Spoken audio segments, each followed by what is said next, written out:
All right, today we're pulling back the curtain on the digital world. We're going to trace the exact path software takes, from just a spark of an idea all the way to that finished app on your screen. Let's get into it. I mean, have you ever really stopped to think about it? Your favorite app, the one you use every single day. How did it get from someone's head onto your phone? It's not magic, right? These things don't just poof into existence. They're built piece by piece, and they all follow a surprisingly structured map. And you know what? That map actually has a name. It's called the Software Development Lifecycle, or SDLC for short.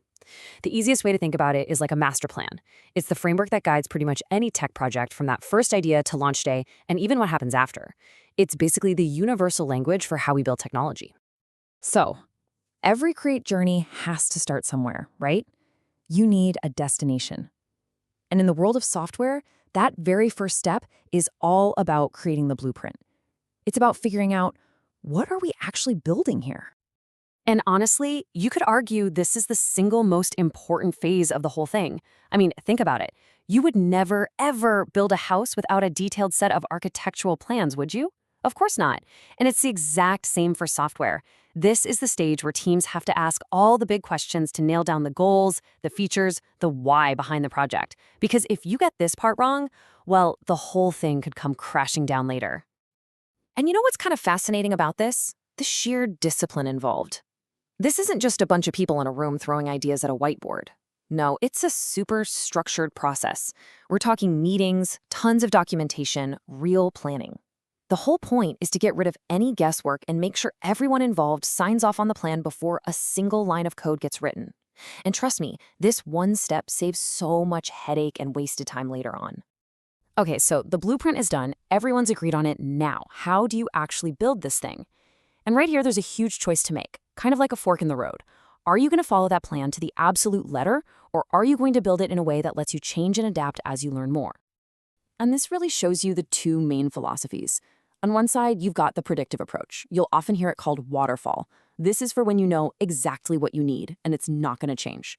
Think building a bridge. You need that plan to be rock solid from day one. But on the other side, you've got the adaptive approach, Agile, and this method just thrives when things are uncertain. It's perfect for something like a brand new mobile app where you want user feedback to shape the product as you go. And this quote right here from the Agile Manifesto, it just perfectly sums up why that adaptive style has taken over the tech world. Responding to change over following a plan. I mean, in an industry where things can change like overnight, the ability to pivot and adapt is way more valuable than just stubbornly sticking to a plan that might already be obsolete. But here's the thing. It doesn't matter which path you pick, the rigid plan or the flexible one. There's a new rule in town that has completely changed the game. See, in today's world, it's not enough for your software to just work. It absolutely has to be secure right from the very beginning. And that's led to a huge shift in how we build things. And that's where this idea of DevSecOps comes in. For the longest time, security was something you did at the very end, like a final check before you shipped the product out the door. DevSecOps totally flips that on its head. It's a massive cultural change where security isn't just one person's job, it's everyone's job, and it's built in from the very start. You'll hear the term shifting left, which just means dealing with security at the beginning of the timeline, not the end. So what does that actually look like in practice? Well, it's all about making security an automated, baked-in part of the daily workflow. So instead of one person doing a manual check at the end, you have tools that are constantly scanning for problems. Security policies are actually written as code. It's all happening automatically. The result? Security becomes this proactive shield protecting the project, not just a patch you slap on after you find a hole. Okay, the software's built, it's secure, it's out in the wild. We're done, right? High fives all around? Nope, not even close. In fact, now the longest part of the journey begins, maintenance. And here's something a lot of people don't realize. Maintenance isn't just one thing. It's really 4 totally different jobs. First, you've got corrective maintenance. That's just fixing bugs when users find them. Then there's preventative, which is about making changes now so problems don't happen later. Perfective is the fun stuff, adding new features and making things run better. And finally, adaptive is all about keeping up with the times, like making sure the app still works when a new version of an operating system comes out. So why does all this maintenance stuff matter so much? Well, get this. On average, a typical company spends a staggering 20 to 25% of its entire annual software budget just on maintenance. Yeah, you heard that right. A full quarter of the money goes just to keeping things running and making small improvements.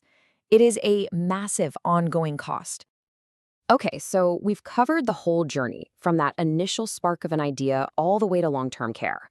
Let's just zoom out for a second and look at the big picture and why thinking about it this way is so important. And really, if you take one thing away from all this, it should be this. Making great software isn't a one-and-done event. It's a continuous, thoughtful process. You have to start with that solid blueprint. You have to choose your path for building it. You absolutely have to build a shield of security in from the very beginning, and then you have to commit to taking care of it for its entire life. Think about it. Every single app on your phone, every website you browse, every piece of software you touch has been on this exact journey. It was planned, it was built, it was secured, and right now, somewhere, someone is maintaining it. So the next time you tap that update button on an app, maybe you'll see it a little differently. It's not just a bug fix or a new feature, it's another chapter in that software's incredible, never-ending story.